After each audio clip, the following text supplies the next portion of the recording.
Gujarat's #1 engineering university, Sankalchand Patel University, 9642706257.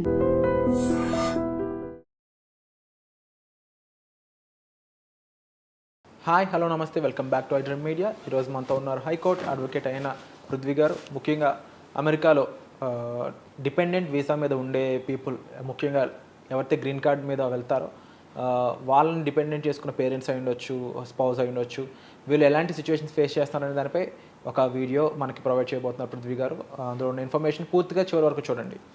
నమస్కారం sir. నమస్తే sir, ఏం జరుగుతుంది అసలు అమెరికాలో? లైక్ ముఖ్యంగా ఎయిర్పోర్ట్స్లో ఆపేస్తున్నారు కొంతమంది అని వింటూ ఉన్నాం, ముఖ్యంగా డిపెండబుల్ వీసా వాళ్ళని, అండ్ వీసా కూడా చేతికి ఇలా రకరకాల న్యూస్ అయితే వస్తుంది. What is happening there?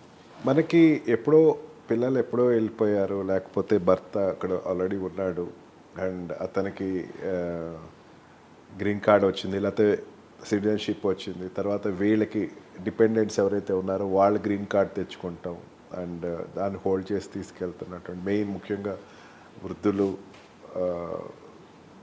Spouses, భార్య కానీ భర్త కానీ అవ్వచ్చు. వీళ్ళు ఏంటంటే లాంగ్ స్టే అబ్రాడ్లో ఆ కంట్రీస్లో, స్పెసిఫిక్గా ఇండియాలో అయితే మొన్న వింటర్కి వచ్చిన వాళ్ళు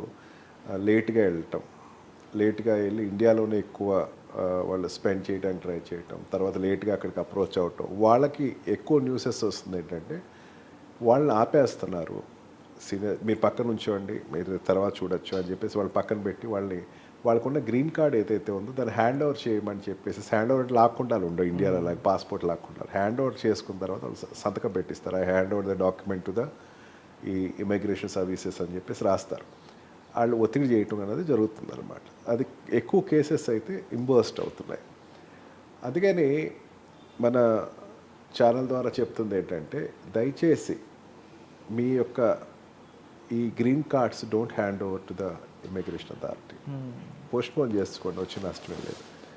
ఆర్ నేను అక్కడికి వెళ్ళి హ్యాండ్ ఓవర్ చేస్తాను, I will speak with attorney. బలవంతం ఎవరు పెట్టరు and they can't stop you. First ఒత్తిడి చేసినంత మాత్రం హ్యాండ్ ఓవర్ చేస్తే ఏమవుద్దంటే మీకు ఫర్ ఎవర్ మీరు యూఎస్ వెళ్ళేటువంటి ఆపర్చునిటీ అని మిస్ అవుతుంది. వాళ్ళు చెప్తారు అక్కడ, మీరు ఇచ్చేసేసేయండి, తర్వాత మళ్ళీ మీరు అప్లై చేసుకోండి, ఇంకోటి వీసా జనరల్ లైన్స్లో అప్లై చేయండి అని చెప్తాను. Don't heed them. వాళ్ళు వినకండి దయచేసి. డోంట్ హ్యాండ్ ఓవర్ చేసే process, I'm not telling anything against the government or any other thing. మీరు హ్యాండ్ ఓవర్ చేసేసే ప్రాసెస్ మాత్రం దయచేసి చేయకండి. హ్యాండ్ ఓవరింగ్ అన్నది అక్కడ మీ మీద ఏదైనా కేసు రిజిస్టర్ అయితే, లేకపోతే అక్కడ మీరు ఓవర్ స్టే ఉన్నారు, ఇండియాలో ఓవర్ స్టే ఉన్నారు, మీకు ఇండియాతో రిలేషన్స్ ఎక్కువ డెవలప్ అయినాయి, లేకపోతే ఇండియాలో మీ ఆస్తులు ఎక్కువ సంపాదించుకున్నారు, మీరు గ్రీన్ కార్డ్ అంటే ఏంటి అసలు? The purpose of green card is permanent stay in abroad. అది వదిలేసేసి నువ్వు ఇండియాలో స్పెండ్ చేసి నువ్వు రిలేషన్స్ ఎస్టాబ్లిష్ చేసుకుని నువ్వు మళ్ళీ పొలిటికల్గా ఎండ్స్లోకి వెళ్తున్నావు అనేది మాకు సెక్యూరిటీకి ఇబ్బందిగా ఉంది. నువ్వు అక్కడ ఏ కార్యకలాపాలు చేస్తున్నావు మాకు అర్థం కావట్లేదు. నువ్వు యూఎస్లో ఉండాలి కానీ ఇంకో కంట్రీకి వెళ్ళి నువ్వు India is no more your country, you said that నేను సరెండర్ చేసేస్తున్నాను, ఇండియా నుంచి సిటిజన్షిప్ కూడా వదిలేసుకుంటాను అంటే నీకు గ్రీన్ కార్డ్ ఇస్తారు. అక్కడ ఉంటారు. గ్రీన్ కార్డ్ ఎవరు తీసుకున్నా సరే వాళ్ళకి ఇంకా ఇండియన్ సిటిజన్షిప్ లేనట్టే. ఇండియన్ సిటిజన్షిప్ లేకపోవటం కాదు, అక్కడ కంట్రీకి పర్మనెంట్గా నేను ఇక్కడ ఉంటాను అని చెప్పేసి నమ్మగలుగుతున్నాను. పర్మనెంట్గా ఉంటాం అంటే తర్వాత గ్రీన్ కార్డ్ వాడు సిటిజన్షిప్ అప్లై చేసుకుంటా కావద్దు. సిటిజన్షిప్ డైరెక్ట్ అప్లై చేసుకుంటానికి ఇట్స్ ఏ ట్రాన్సిక్ట్ అని చెప్పచ్చు.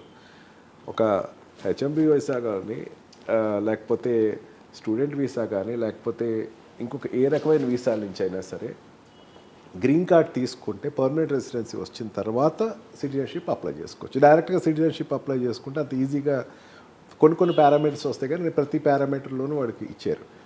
అంటే ఫర్దర్గా నువ్వు నీ యొక్క నియమావళి బట్టి ఫర్దర్గా సిటిజన్షిప్ అప్లై చేస్తున్నావు. అందుకే green card is not a status symbol ఏం కాదు. నువ్వు అది పెట్టుకుని నేను కొన్నాళ్ళే దీన్ని పెట్టుకుని తిరుగుతానండి, నేను తర్వాత ఎప్పుడుగా వస్తే అప్పుడు అమెరికా వస్తాను చెప్పడానికి ఉండదు. దానిని ఇప్పుడు ఉన్నటువంటి గవర్నమెంట్ చాలా ఎక్కువ కాన్సన్ట్రేట్ చేస్తుంది, దాన్ని ఎక్కువ సీరియస్గా తీసుకుంటుంది. మెయిన్ ఏంటంటే మాకు సెక్యూరిటీ థ్రెట్ ఉంది. సెక్యూరిటీ థ్రెట్లో నువ్వు ఎక్కువ నాడు ఒక కంట్రీలో నీ పూర్వంగా ఉండేటువంటి, అంటే నువ్వు ఎప్పుడైతే ఇండియా అని తీసుకున్నావు, అంటే స్టేక్ ఇండియా నుంచి వచ్చావు కాబట్టి ఇండియాలో నువ్వు ఉంటాను, ఇక్కడ గ్రీన్ కార్డ్ పట్టుకుంటాను, ఎప్పుడు కావస్తే అప్పుడు వస్తా అంటే ఇది కాదు. మీ యొక్క స్టే అన్నది ఎందుకు అన్నాళ్ళు ఉన్నావు అన్నది నువ్వు జస్టిఫై చేయి ఫస్ట్. ఓ పెళ్ళికి వెళ్ళాను, లేకపోతే నేను అక్కడ స్పెండ్ చేయడానికి వెళ్ళాను, లేకపోతే వీకెండ్స్కి వెళ్ళాను, లేకపోతే ఒక 1 month అక్కడ చుట్టాలందరినీ గ్యాదర్ అయ్యాను, ఇదిగోండి ఫొటోస్ ఇదిగోండి చూసుకోండి అని చెప్పేసి నువ్వు జస్టిఫై చేస్తే దే విల్ లీవ్. అదే సింపుల్గా నేను ఏదో చూడటానికి వచ్చానండి నేను ఏదో నాకు ఊసిపోక ఇక్కడికి వచ్చానంటే ఊసిపోక ఉండడానికి ఇండియా కాదు, నువ్వు అక్కడ రెసిడెన్సీ తీసుకుని ఇక్కడ ఇండియాకి వచ్చేసి నేను ఇక్కడ ఊసిపోకున్నాను అక్కడ ఊసిపోకున్నానంటే కాదు కదా. దానిని ఇప్పుడున్న గవర్నమెంట్ చాలా పర్టికులర్గా చూస్తుంది. నేనేమంటున్నానంటే ఇది కక్షపూరితంగా ఉన్నట్టు అనిపిస్తుంది నాకు కొంచెం. దీన్ని అంతే అంటారా? కక్షపూరితం అన్న వర్డ్ వాడను విరాట్, ఎందుకంటే ఇప్పుడు వరకు ఏ గవర్నమెంట్, అమెరికన్ గవర్నమెంట్ సందర్భం వచ్చింది కాబట్టి చెప్తున్నాను, ఇప్పటి వరకు అమెరికన్ గవర్నమెంట్ లిబరల్గా చూసింది ఏలియన్స్ని, లేకపోతే ఫారెన్ సిటిజన్స్ని, లేకపోతే ఇతర దేశస్తులు అంటే నాకు అక్కడ ఉండేటువంటి టెంపరీగా వచ్చి వెళ్ళేవాళ్ళు. కానీ ఇప్పుడున్నటువంటి ట్రంప్ గవర్నమెంట్ తన కంట్రీ మీద తన అభిమానాన్ని వ్యక్తం చేస్తుంది, తన కంట్రీకి పూర్తిగా ఒక ఇంపార్టెన్స్ ఇస్తుంది. ఇంకో కంట్రీకి ఉపయోగపడే ఒక ఎంప్లాయీ యొక్క లైఫ్ని ఇంతలాగా కార్నర్ చేయడం అవసరమా అనేది. తన కంట్రీ ఎంప్లాయీ కూడా కాదు, తన కంట్రీ ఎలియన్, వాడే బయటవాడు. నా కంట్రీలో కొంతమంది సిటిజన్స్ ఉన్నారు, నా కంట్రీలో ఉండేటువంటి పౌరుల కోసం, నా కంట్రీలో ఉండే యుఎస్ సిటిజన్స్ కోసం, సెక్యూరిటీ కోసం ఈ మెథడ్స్ అన్ని తీసుకుంటున్నాను అని తన జస్టిఫికేషన్. నా కంట్రీ అభివృద్ధి చెందాలి, నా కంట్రీ మొత్తం ఏంటంటే యుఎస్ అండ్ యుఎస్ సిటిజన్స్. మనం ఎంతవరకు ఉండాలి అక్కడ? మనం వెళ్ళామా, లేకపోతే అక్కడ పని చూసుకున్నావా, వచ్చేసావా అన్నట్టు ఉండాలి. లేదా నువ్వు వెళ్ళి అక్కడ సెటిల్ అవుదాం అనుకున్నావు, నువ్వు అక్కడ ముందు మోల్డ్ అవ్వు, ఫస్ట్ అమెరికన్ కల్చర్ తోటి మోల్డ్ అవ్వు. అమెరికన్ సిటిజన్షిప్ అవ్వటానికి నువ్వు ఫర్దర్గా నువ్వు ఏదైనా స్టెప్స్ తీసుకుంటే కనుక అమెరికన్ లాగా అమెరికాతోటి ఉండేటువంటి అనుబంధాన్ని పెంచుకో. అంతేగాని నేను ఒకసారి వెళ్ళి వస్తానండి, నేను ఒకసారి ఊరికి వెళ్ళి వస్తాను. మనకి ఇక్కడెక్కడో హైదరాబాద్లో కనపడతా ఉంటారు Virat, I'm not criticizing them. Andhra వాళ్ళు ఉంటారు, లేకపోతే నార్త్ ఇండియా నుంచి వచ్చారు, ఆంధ్రాలో రాజకీయాలు మాట్లాడుకుంటూ ఉంటారు, లేకపోతే నార్త్ ఇండియా ఉత్తరప్రదేశ్లో రాజకీయాలు మాట్లాడతారు.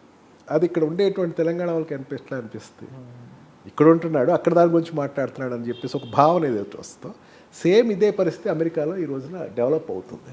వీడు ఇక్కడ ఉంటున్నాడు, సంపాదన అక్కడ చేస్తున్నాడు, వీడు ఇక్కడ ఉంటున్నాడు, డబ్బు వాడి రిలేషన్స్ అక్కడ ఎస్టాబ్లిష్ చేస్తున్నాడు అన్నది ఒక సెంటిమెంట్ని క్యాచ్ చేసి ట్రంప్ దాన్ని చాలా సీరియస్గా తీసుకుని ఉంటే ఇక్కడ ఉండు, లేకపోతే అక్కడ ఉండు. ఇక్కడ అక్కడ నువ్వు ఏదో పరిగెత్తి గాలిపేటలాగా ఇక్కడ తెగితే ఇక్కడ ఉంటాను, లేకపోతే వెళ్ళిపోయేట వెళ్తాను అన్నది కాదు అన్నది ట్రంప్ యొక్క ఉద్దేశం. నేనంటుంది అంటే ఈ సిచ్యువేషన్లో గ్రీన్ కార్డ్ ఉంటే don't hand over the green card to the authorities. మీకు రైట్, గ్రీన్ కార్డ్ అనేది వాళ్ళు హ్యాండ్ ఓవర్ చేస్తే ఫర్ ఎవర్ మీరు వెళ్ళారు.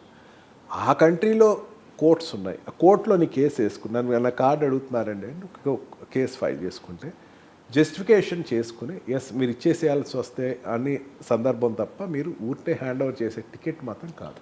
అంటే అలాంటి టైంలో ఒక గెస్టెడ్ ఆఫీసర్ అనుకోవచ్చు, లేదా ఒక పోలీస్ ఆఫీసర్, లేదా కొంచెం పవర్ఫుల్లో ఉన్న పర్సన్ వచ్చి ఆ కంటి పైగా వేరే కంట్రీ పర్సన్ మనల్ని అడిగినప్పుడు భయంతోనో ఇంకొక ఫీలింగ్తో ఇచ్చేయడం అనేది జరిగే ఛాన్సెస్ ఉంటాయి కదా.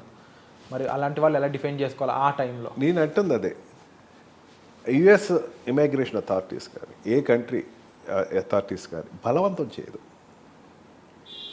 నీ రాయండి, ఇక్కడ రాయండి, హ్యాండ్ ఓవర్ చేయండి, బెనిఫిట్స్ చెప్తే నువ్వు హ్యాండ్ ఓవర్ చేయి, మళ్ళీ రావచ్చు ఇక్కడికి, నువ్వు హ్యాండ్ ఓవర్ చేసి కన్విన్స్ చేసేది. ఆ ట్రాప్లో అయితే పడద్దు అంటున్నాను.